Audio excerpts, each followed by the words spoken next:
खरं तर मी शिवशक्ती परिक्रमा जेव्हा केली होती तेव्हा महाराष्ट्रातील सर्व शक्तिपीठांचं आणि सर्व ज्योतिर्लिंगांचं दर्शन घेतलं होतं.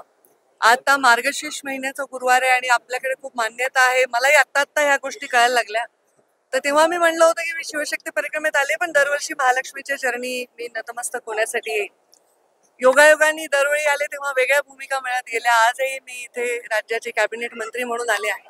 करवीर वासिनी अंबाबाईच्या चरणी नतमस्तक झाले, कारण शेवटी महालक्ष्मीचा आशीर्वाद असल्याशिवाय कुठलंही कार्य आपण सफल करू शकत नाही. आणि म्हणून इथे सेवा करायची संधी मिळावी.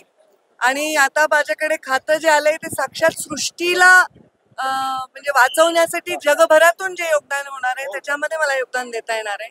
एक ग्लोबल विषय माझ्या हातात आलेला आहे, तो म्हणजे पर्यावरणाचा आहे. आत्ताच आमदार मी अमल महाडिकांशी चर्चा करत असताना मी इथे मागच्याही वेळी भेट दिली होती, इथे पूर आला होता मोठा. तेव्हा आम्ही असं ठरवलंय की या कॅबिनेट मंत्रिपदाच्या काळामध्ये या भागाला पर्यावरणाच्या माध्यमातून पूरमुक्त करण्यासाठी काय योजना करता येतील त्या करायच्या, आणि त्याचबरोबर प्रदूषण मुक्त नद्या करण्याचंही डिपार्टमेंट माझ्याकडे असल्यामुळे पंचगंगेचं काम हातामध्ये घेऊन हे प्रदूषण मुक्त करण्यासाठी मी स्वतः प्रधानमंत्री नरेंद्र मोदी आणि आमचे केंद्रीय मंत्री भूपेंद्र यादव यांची भेट घेणार आहे आणि मी या कामामध्ये योगदान देणार आहे. मला खूप आनंद वाटतोय की मनुष्याच्या तर कामाला आपण आलोच, पण आता मानव जातीला जर वाचवायचं असेल तर पर्यावरण वाचवायचंय आणि त्या कामासाठी आता मला योगदान देता येईल.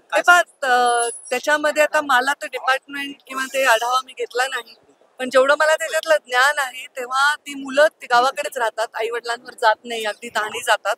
आणि त्यांच्या तिथे शाळा आणि त्यांच्या राहण्याची व्यवस्था ही डिसेंट्रलाइज आहे. त्याला जास्तीत जास्त बळकटीकरण करण्यासाठी मी मुख्यमंत्र्यांना विनंती केली की ऊसतोड कामगार महामंडळामध्ये, कारण त्यांची मी कन्या आहे, त्यांचं जीवन मी जवळून पाहते, ते बदलायचं असेल तर ते पोटातून त्याची पीडा अनुभवावी लागते. आणि त्यामुळे मला जर संधी दिली, कारण मागच्या 5 वर्षात जेव्हा मंत्री असताना ते काम मला करता नाही आलं, दुसऱ्या खात्याकडे होतं, तर त्याच्यात संधी म्हणजे त्याच्यात योगदान मुद्दे देण्याची संधी दिली तर ते काम मला खूप छान करता येईल. आणि ते पशुसंवर्धन खातं माझ्याकडे, त्यालाही जोडता येईल, कारण यांच्याकडे यांचा पशु असतात, बैल जोडी असते, तर त्याला पण आपल्याला मदत. मी आता ते सर्वेक्षण पाहिलं नाही, ते किती ऑथेंटिक आहे ह्याच्यावर मी काही चर्चा करू शकणार नाही, पण सरकारी शाळांचं शिक्षण सुधारण्यासाठी योगदान त्या खात्यांकडनं झालं तर नक्कीच या मुद्द्यावर त्यांचा संपूर्णतः दोष आहे असं म्हणता येणार नाही.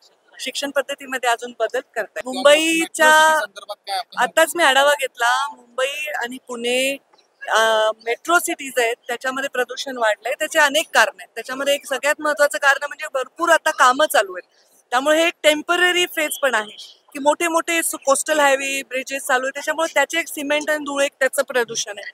परत तापमान कमी झालेलं असल्यामुळे सुद्धा आणि समुद्राची हवा आहे त्याचं बाष्पीभवन होऊन तापमान कमी असताना ते वर जात नाही आणि तिथेच थांबतं, त्याच्यामुळे ते कसं स्मॉगचं वातावरण दिसतंय. आणि काही फॅक्टऱ्यांचं तर मी स्वतः जातीने लक्ष घालणार आहे की प्रदूषणाचे ते नियम कसे. हे पाहता मी महालक्ष्मीच्या पवित्र दारात आहे आणि कुठेही असेल तरी सतत आपल्यामध्ये वास करतो ईश्वर. जर आपण खोटं नाही बोलू शकत आणि बोलणारही नाही कधी, मी त्याच्यावर सगळ्यात पहिले मागणी या राज्यामध्ये कोणी केली असेल की SIT लावा, तर ती मी मागणी केली गोपीनाथ गडावर मुंडे साहेबांच्या जयंतीच्या दिवशी. आणि त्या क्रूर प्रकरणाविषयी मी तीव्र संताप आणि निषेध केलेला आहे. आणि आता गृहमंत्री आणि मुख्यमंत्री दोन्ही देवेंद्रजी असल्यामुळे ते त्याच्यामध्ये जातीने लक्ष घालून न्याय भूमिका घेऊन त्या माझ्या लेकराला न्याय देतील, कारण तो माझा बूथ प्रमुख होता, तर माझ्यावर काम करत होता देशमुख. तो माझ्या बरोबर एक चांगला सरपंच म्हणून त्याने काम केलेलं आहे आणि त्याच्या घरच्यांना न्याय देतील असा मला विश्वास आहे.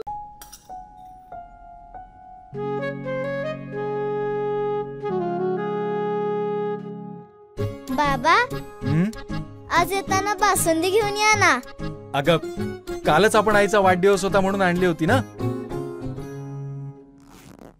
ऐकलं, गोकुळची बासुंदी पुन्हा खावीशी वाटतेय.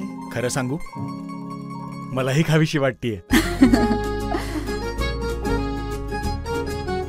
पुन्हा पुन्हा खावीशी वाटणारी गोकुळ बासुंदी.